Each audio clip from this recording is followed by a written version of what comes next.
In this world, you don't have to sell out Madison Square Garden to make a career out of this, right? You need a small, dedicated group of passionate followers. Would you agree? Yeah, absolutely. You don't need 1 million followers. I mean, that's nice. To be honest with you, getting 1 million followers isn't hard. But like once you have the systems, once you have the science, getting 1 million followers isn't hard. Okay. If you have 1 million followers on YouTube, 1 million subscribers on YouTube, you can make 100 G's a month. I'm Tom Ward, and over the last couple years, I've had the chance to sit down with some of the biggest celebrities and influencers in the world. What I've always found most fascinating is the stories of the businesses that they've built behind the scenes. On this show, you'll get an inside look of what it takes to build a successful business from some of the biggest celebrities, business people, and up-and-coming entrepreneurs in the world. This is The Tom Ward Show. Welcome to the Tom Ward Show, where we talk to the biggest entrepreneurs in the world. I'm sitting here today with Tommy Burns. Now, Tommy Burns is the owner of Liftoff Labs, a strategic consulting company, but really what that means is he's a YouTube ninja. He's worked with West Coast Customs and most famously the D'Amelios. And everybody's gonna wanna talk about the D'Amelios and hear that, right? And guys, we'll get to that, right? But what I like about your story most is it's easy to look at you and go, okay, he knows everyone in Hollywood. He grew up one of these rich kids in Bel Air and went to high school with all these kids and just decided to open a business. That ain't your story at all. You started out in Connecticut and you were hustling from a young age. At eight years old, you were out mowing lawns and formed a real company, right? Yeah, formally, yeah, sure.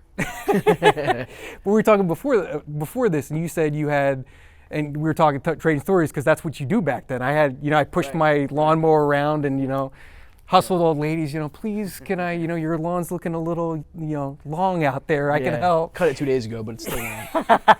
But you took it a step further than I ever thought of. You had a business partner in like uniforms and stuff, right? Yeah, it was really cool. One of my buddies back in the day grew up right down the street from me, Joey D. We always just liked cool stuff, and we didn't come from much, probably bottom end of middle class, and we figured out quick that we could have what we wanted if we just went and got it ourselves, right? So we started with our parents' lawnmowers and weed whackers and leaf blowers, and got some business cards made and some shirts with our names on them and stuff, and that was like the first experience I had making my own money. Yeah. What'd you do with the money at the time? Were you buying sneakers or? I don't remember. To be honest with you, I remember more of my teenage years, getting into cars and stuff and buying cars. Yeah. When I was a kid, I don't like cool toys. I mean, I was 8, right? I was still playing with weird stuff G.I. Joes or whatever it was, and little model cars. So. But it's cool. You didn't have to go to mom and say, Mom, can I have $10 for the G.I. Joe? You're like, I got this. Yeah, we were buying our own bikes, and every 6 months a new bike would come out, and we'd go get the new Haro bike and ride around town and get lunch, and we didn't have to worry about asking. And this wasn't astronomical amounts of money. Yeah, sure. You know what I mean? $20. Yeah, and we had the luxury on the East Coast too of snow. Yeah. Right. So shoveling snow was something that I remember vividly, and just being so cold, but knowing I needed to hit $80, $100, right? Yeah. And it might take 2 more driveways to get that.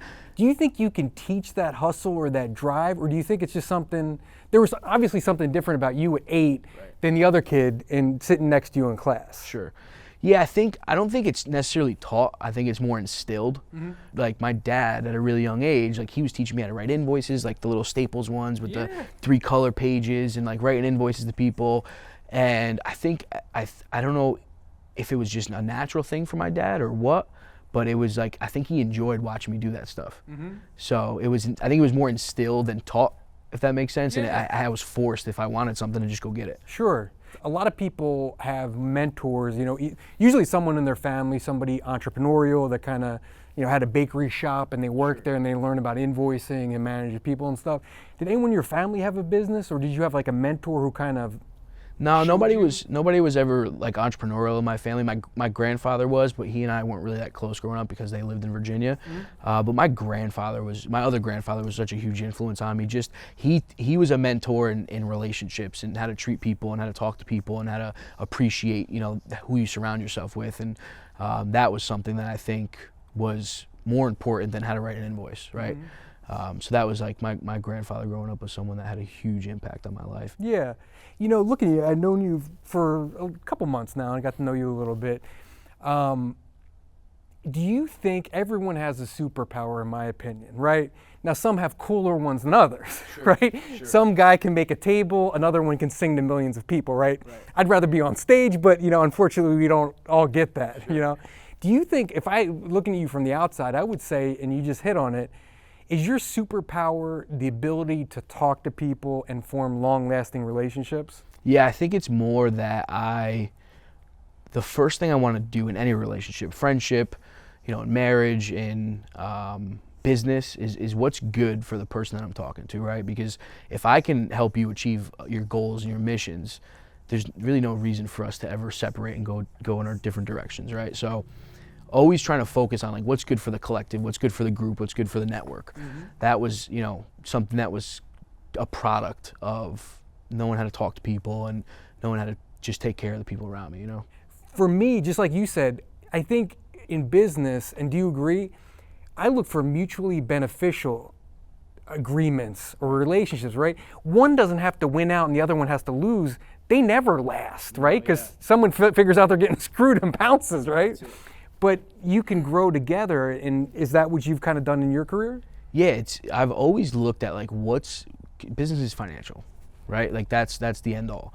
What's the financial picture look like in 10 years with someone, right? If what I do and what I think I can do for people is going to amount to better business and more money, what we're looking at down the road after I invest my time into a relationship is worth so much more than what's sitting on the table now. I completely agree. So that was always really how I approach things, and it just naturally kind of just worked its way into all of my business dealings, like from the financial part, but now like even doing this YouTube stuff. We were so successful in the beginning with Dixie because we were going to doing collab videos, and the most important thing to me was that everyone got something out of it. And prior to us kind of injecting ourselves in the business, two people would go collab and one video would come out of it. Yeah, you're right. And it just, there's so much more that comes from making it like a two-piece, right?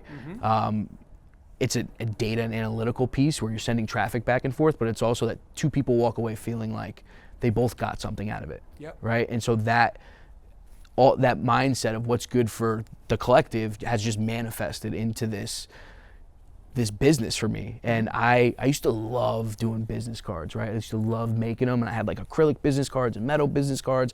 I haven't used business cards in like 10 years. Yeah, me neither. Like I don't even our company website is just like blank page. Just got our logo because I don't like everything's word of mouth, everything's relationships. And that's when you're dealing with a cool company. They're so cool, they don't even have contact info on their site. You look at any of these PR companies or these cool marketing companies, it's like what business are they even in? There's just like a picture of a building and the name of their brand, and like that's it. It's like, can I call these people, or do they have an office somewhere? It's all like a mystery behind the scenes. Yeah, I also learned a lot about exclusivity in business, right? And is that what that's all about? It is, and now there's a point where we're working with a lot of really big brands and companies, and even like, talking about Charlie and Dixie, like I can't tell you how many DMs I have, like on the other side of DMs, of people, can you get me, I want to send Charlie flowers, or I want to get my car done at West Coast Customs, or I want to go to a Chargers game. And so there's the piece of it of exclusivity, but also it was interesting. I heard someone say very recently, and it took me till then to actually like describe how I guess I approached business, is I don't want to be everything to everyone. I want to super serve the people that I work with. And when you go out and you try and work for everyone, you really can't do that, right? So if I have people calling me every day, I'd have to hire someone to just handle that. Sure. I don't feel like doing that. But it's also, we're very selective of who we work with. We want to make sure that we can actually have a positive impact. I don't just take people's money to do nothing. Like we drop a lot of clients because I don't see the value for them. And therefore we can't go and say, hey, we had success with brand A or celebrity B, you know what I mean?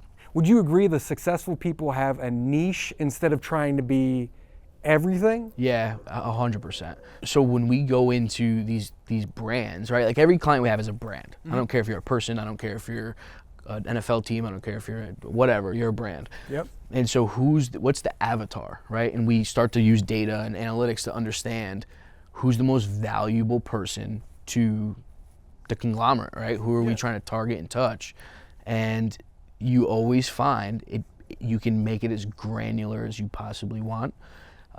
So yeah, I think being niche and being defined is good at a certain point.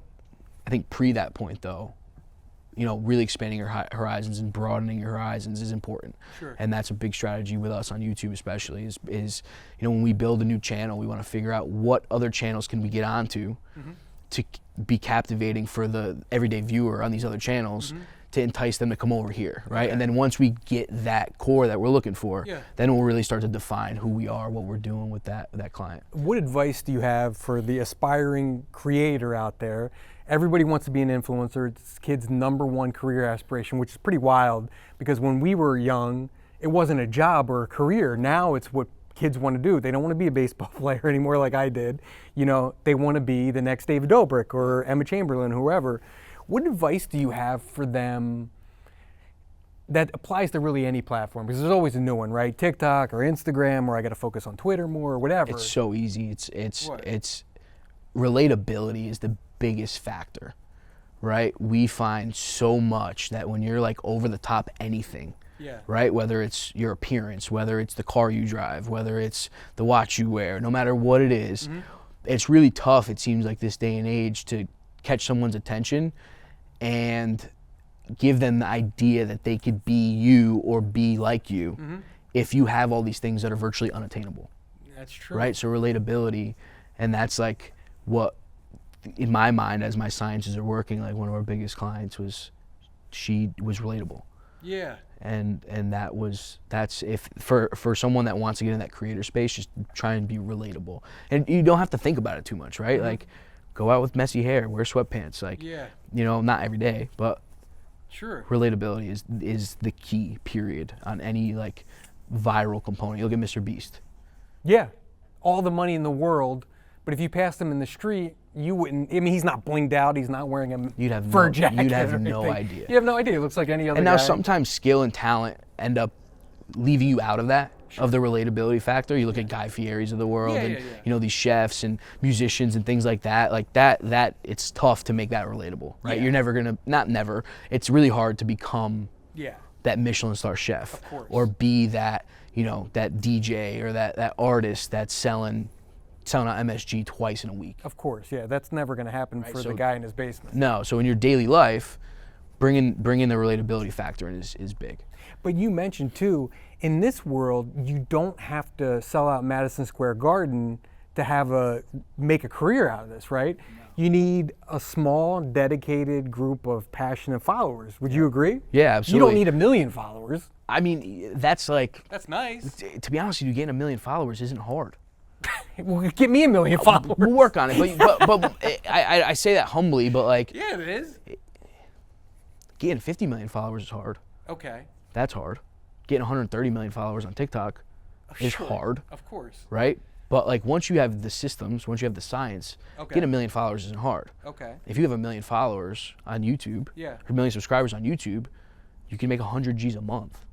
Oh my God. In AdSense. So when I say it like that, though, That's not including brand deals. Guys, if you don't know what AdSense is, that's what YouTube pays you for those ads that run throughout your videos, right? But a lot more money usually is made from product placement, Yeah. doing the little commercial for a Yeah. product at the beginning of a video. but when I say it's easy, 100 grand a month just off 1 million subscribers. Now you got to know what you're doing. Of course. Right? But like, when I tell you it's not hard to gain 1 million subscribers, Yeah. it sounds a little crazy. It does. But then when I tell you that only 1 million subscribers can generate you 6 figures a month, Okay. it starts to kind of close the gap of reality for a second, to realize like, all I got to do is figure out a way to get 1 million subscribers, and I can be making 100 G's a month every single month. Yeah. Minimum. Sure. Now, listen, now you're not being relatable, right? And I'm going to tell you why. I'm going to come down on you a little bit, because the person watching this in their basement who has 400 followers on TikTok is going, that dude is out of his mind. Why doesn't he have 1 million followers, right? How am I ever, me in Nebraska in my basement, no one cares about what I'm up to. How am I going to get 1,000 followers, 10,000 followers? There's also like, so you have relatability, and then you have Yeah, talent. being realistic, Yeah, true, for your expectations. right? So if you're not going to do anything, Yeah, and you're just gonna hope you get 1 million subscribers because you're posting cool pictures, yeah, it's not gonna happen, sure. right? And it doesn't take a huge investment either. You can go to Best Buy and get a pretty cheap camera. Yep. You have to be realistic too. The time you put into something, Sure. the effort that you put into something is what will get you there. 100%. Going around Beverly Hills and taking pictures of people's Lambos Yeah. ain't gonna make you a car Instagram guy. Like, it's not happening. You have to make an investment in time and money, and it doesn't have to be, like you said, a big investment. You can buy a cheap camera, and It doesn't that's even need it. to be a money investment thing. Yeah. That's the thing, though. What do you mean? You Like- use your phone. Well, you get that, but like, there's also a lot of hungry people around, right? And there's also probably a hungry guy around you with a camera, That's true. right? So for me, in my past life, in my last big career, I found people around me that were just simply hungry, and said, "Let's go for this ride together." Yeah. And you just got to trust I'll take care of you when we get there, right? Yeah. And it took no money, none Yeah. at all. So that's always like a thing too, is go out and meet people. Like if you see someone on Instagram that you know, catches your eye and their craft makes sense to you, and they're still on the up and up, they're still on level 1 as I like see the world, right? Yeah. Hit them up. Yeah. You know what I mean? Send a DM and say, I like your work. Yeah. Let's try and do something. And you're going to get one of 2 answers back. Yep. A lot of people are scared of that. And I think that's what I've learned too, is like sales, right? Not everybody can do sales and face the rejection. For me, I'm built where I can hear no and I don't care. I don't take it personally. You know, it's like whatever I was offering or at the time just didn't work for them, right? I didn't have the right thing for them, but maybe it'll work for the next person. You know, a lot of people are scared to shoot their shot. Do you have any advice for getting past that? Yeah, so I think people put too much weight on the word failure, Yeah. right? And trying to like categorize that and understand that the way I look at everything in what you just said, if someone walks into a dealership and you don't sell them a car, Yeah. I hate to break it to you, but you failed. Sure. Yep. It's simple. Yeah. And there's not too much weight associated with that. No. But if you can take that failure, big or small, Yeah. and understand why you failed, and remember that feeling, I failed, and then sucks. take that into the next one, Yep. and try and prevent that feeling of failure. And learning why you failed. That's what I'm saying, Yeah. though, right? Is like, why did I fail? How did I fail? Yep. And if every time you fail, you fail better than the last time you failed, Yeah. you're making progress. Sure. When you were talking before about relationships too, it made me think of a question that a lot of people watching probably have too. Financing your first business, right? Somebody's watching this and saying, hey, I got a great idea, I got a great vision, I got no money, okay? And it's gonna cost me 10 grand to really start up. How do I get it? And how do I not just take the first 10 grand that comes along and get in bed with the wrong person and get stuck with them? Like, any advice for them? Well, my first real business was DJing. And that was something where I was really, really young, and I learned very quickly how to spend a lot of money. But while I was spending money on dumb teenager stuff, I was also spending a lot of money on the network, right? What do you mean? So I was probably like 14, 15, maybe 16 when this part of the career started, and we were playing venues that were getting up there. And none of the other DJs, there was none my age, I was the youngest guy in the circuit, period.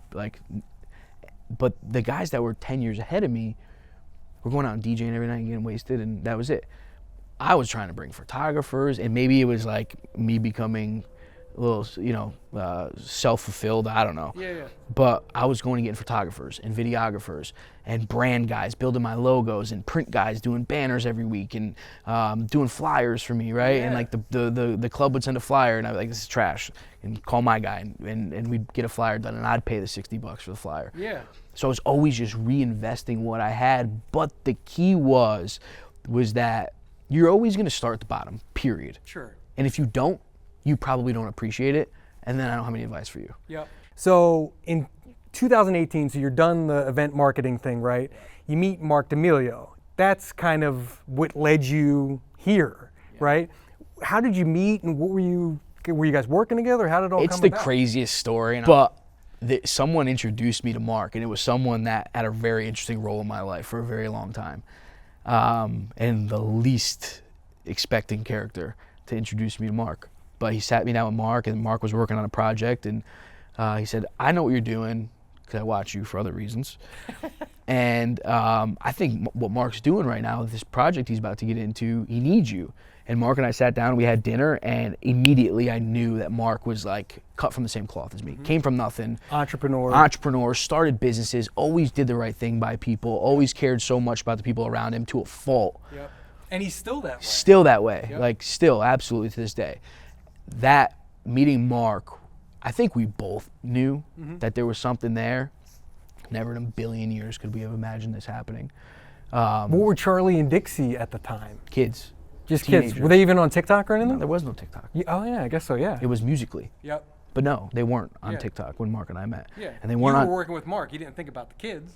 No, I mean, I like, they became like a family friend to me, the whole family, Mark and Heidi and Dixie and Charlie. Of course. And, you know, I started to care about them, and Mark and I went through some tough times together, not like crazy stuff, but just like when you're a dad, when you're a husband, when you're a business owner, like stuff comes up, and it's good to share those moments with someone. And Mark and I shared a lot of those moments together. And yeah, that was 18. And then we wrapped up the project we were doing, and I decided I didn't want to be in that business anymore. And I went and opened a restaurant. Talk about the worst business Nah, that we're not opened. even. No. I wasn't supposed to have anything to do with it, and it just. And I'll never forget. I'm standing in this restaurant, and Mark calls me. I could close my eyes and see it to this day. Bro, you ever heard of TikTok? I'm like, no. And he's like, yo, Charlie just got 30,000 likes on this post on TikTok. And I love Mark to death, but I'm like, in my mind, I'm like, and? cares? Like, What does that mean? from the dad perspective, I'm like, it's really cool, Yeah, right? proud Like, of your kids. yeah, absolutely, right? Yeah. And I'm like, cool, man. Like, sure, right? And then time goes on, this restaurant thing becomes a very toxic part of my life. And Charlie's blowing up. I'm like, what the hell? What's going on here? And Mark calls me one day. He's like, bro, we're going on Jimmy Fallon. I'm like, oh, TikTok, here we go. Yeah. And he's like, I want you to come with us, and we gotta capture the moment, and we gotta, whatever.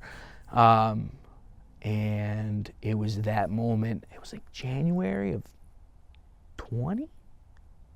January That sounds 2020. about right. Yeah. Or no, I'm sorry. It was before that. It was late 19. Okay. That this all really started to unravel. And 20s really where all those guys started to really blow up. And so February of 2020, I walked away from the restaurant, Okay. left everything, Okay. and formalized a working relationship with Mark and Charlie and Dixie and Heidi. 6 months late, following month, my second son Deegan was born. So my guy Cruz as his little brother, and 6 months later, come July, we're on planes to LA. Now, we all know your background. We heard your origin story now. What the do you know about TikTok, right? Nothing, Nothing. dude. And were you scared, or did you feel like an imposter, kind of like, what can I really offer these guys? The girls know more than I do. I don't like saying stuff like this, but I do think it's important. Like, I was never really afraid of much. Okay. Right? Like, I proposed to my wife at a Vanilla Ice and Salt and Pepper concert on stage in an arena with 10,000 people there, right? I never had stage fright. I was never scared. Sure. It's hard to move me, right? Yeah, like, yeah. I once heard someone say there's fear that hurts and there's pain that hurts and there's pain that alters. Like, I'm usually the one that just hurts a little bit, and I'm able to keep it moving. No, I wasn't scared, but I saw this giant opportunity on YouTube. I don't know. I couldn't even. There might come a day someday where I'm sitting down. And Did you know anything about YouTube? Nothing. Nothing. You just thought, hey, these girls can do good doing longer form stuff. Yeah. I don't know what it was. I couldn't tell you to this day what process was happening. So then you come out to LA, you form Liftoff Labs, I'm guessing, right? Liftoff Labs was a little bit later in LA. Okay. I was pretty much so full time as the head of content with the D'Amelio family when we moved here. Okay, so you go from not knowing what the heck TikTok is to now all of a sudden you're their content director. You think, hey, there's something over here with YouTube, but I've been doing YouTube for 4 years. You know everything about YouTube now. Right. There's so much stuff I don't even understand now. What the right thumbnail to use is, what the right title is, when's the best time to post. If you don't know, there's so much that goes into getting a video to hit. You don't just hit post and it blows up. Right. There's a whole science behind it, and there's a lot more educated people than me that can figure that stuff out, right? So what did you have to offer? How did you learn and figure out the system? So I knew that if I just continued to be their friend, and that's it, and only care about what was good for them, I knew that if I just took care of them and always had their best interest in mind, it was going to work out for me. Because I know how Mark is, very, very loyal friend.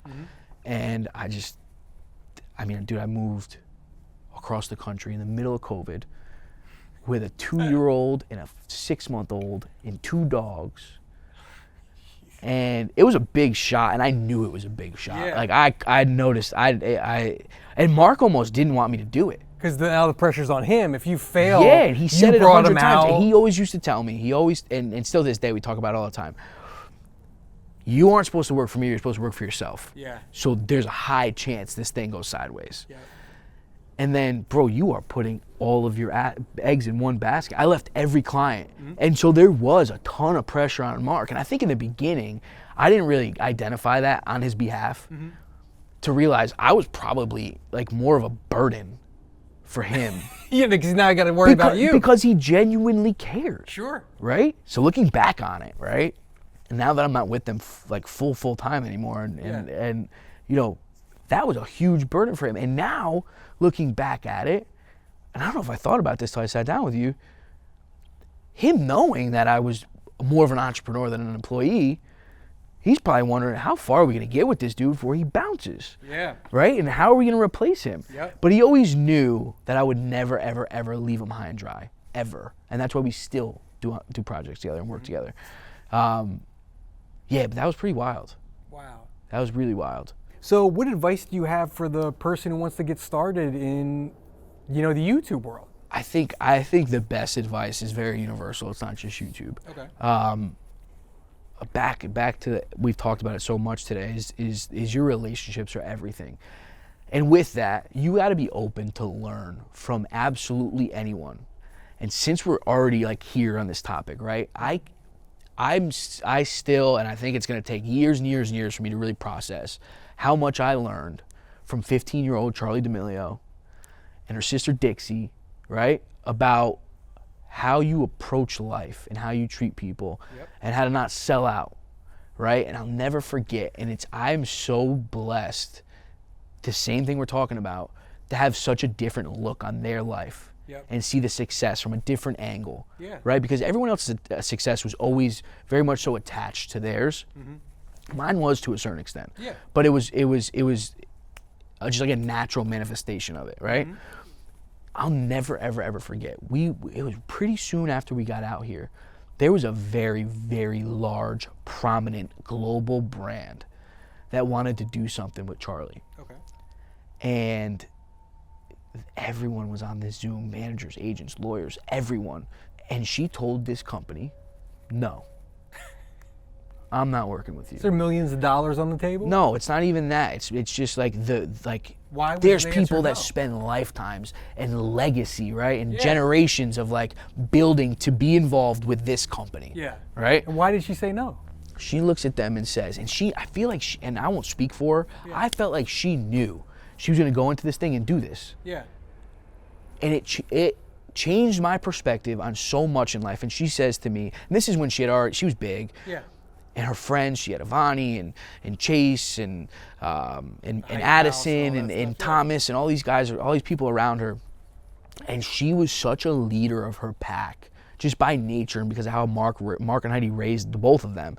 And she says, it's not verbatim, I'm not working with you guys because you clickbait my friends and you say hurtful things that aren't true about my friends. And until you stop doing that, I'm not working with you. Wow. And I was like, and that wasn't coached. And I knew it wasn't coached because Heidi was like, is my daughter crazy? And it was like, just to like make the connection, like Heidi was also a very like empowered and independent woman growing up and had a lot of drive and did a lot of really cool stuff in her life and in her career. Yeah. And I remember Heidi like being, I don't know if she said it or if I just felt it. And Heidi would have been through the moon to work with this company. She would have done anything to work with this company. And Charlie's like, nah, like you're hurtful to my friends. You're and I will never forget that, and I will tell my kids about that, because Charlie and Dixie and Mark and Heidi had the absolute best chance to sell out, because you usually in life, and in my DJ career, I caught this quick, like you deal with stage one of money, of friends, of assholes, of success, of failure, and then while you're there, you see what 2 looks like, and so on and so forth, right? And you progress through this like ladder of life. And that didn't happen to them. They went from 1 to the top floor. Quick. Instantly almost. But that was the moment where they had the opportunity to take every to brand deal that came their way. To sell out and not care about the people around them. And it never, ever, ever happened to this day. And so that was a long-winded answer, but my advice is know how to learn from other people, even the most unsuspecting people in your life. And just try and like, it's never gonna happen. You're never always gonna do the right thing, right? But like always have it in the back of your mind that you could be somewhere someday, right? And on a personal level and on a business level, who wants to go to Bora Bora by themselves, right? Nobody. Who wants to fly in a private jet by themselves? Nobody. Right? No one. The only way you don't do that by yourself, odds are you're not doing it, period, if you can't figure this one out, right? But the only way you're not doing that by yourself is creating important, meaningful relationships. It doesn't matter what it looks like from the outside in. As long as they're important, meaningful relationships, you will be successful. You will progress in life. Everything will always evolve in a positive direction, and nothing's lateral, right? There were people in my life growing up, I saw them just going back and forth, and nothing was ever forward, right? And when you're trying to get to the other side of the lake, it takes a lot longer to get there when you go from one shore to another shore to another shore and turn around in the middle and to another shore. Going straight to your destination to learn what's there is that's it, right? And then 2 quotes that I've kind of like changed in my life. 1, the grass isn't greener on the other side, it's a different shade of brown. That's true. Right? And this one, it's always been mind-boggling. You know, I've never heard anyone else say this. If it's not broken, don't break it. What are we talking about? What are we talking about fixing stuff for? If it's not broke, don't fix it. I kind of get it. If it's not broke, don't break it. Right? If something's working, just keep going, keep grinding, keep hustling. Sacrifice and failure have negative connotations to them. They're the greatest thing in the world, both of them.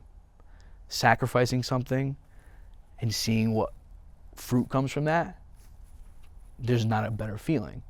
Failing and being sad and possibly being angry or being frustrated, like that stuff sucks. But when you come out of the other side of it, there's something so much more important, right, to what's going on. And so that's my advice is work hard, don't sleep until you need to, and treat everyone around you in a way that's authentically good for them. Because you could always turn this into like, well, I'm telling you what's good for you because it's what's good for me, right? And that's like why I'm not a big fan of this here county that we're sitting in. Of course. Well, bro, you've said it all. We talked about DJing. We talked about sketchy DJs who bought their way to the top. We talked about mowing lawns. We talked about the D'Amelio's origin story. Dude, it was a real pleasure to sit down with you. I appreciate you having me. And guys, make sure you subscribe and turn on notifications. We do this every week. We sit down with the most interesting and most successful entrepreneurs in the world and from all walks of life. We've done Rich the Kid the Rapper. I just did John Varvatos, the fashion designer. We got a lot going on and got some great guests coming in the future. So make sure you stay tuned for more. Thanks, guys.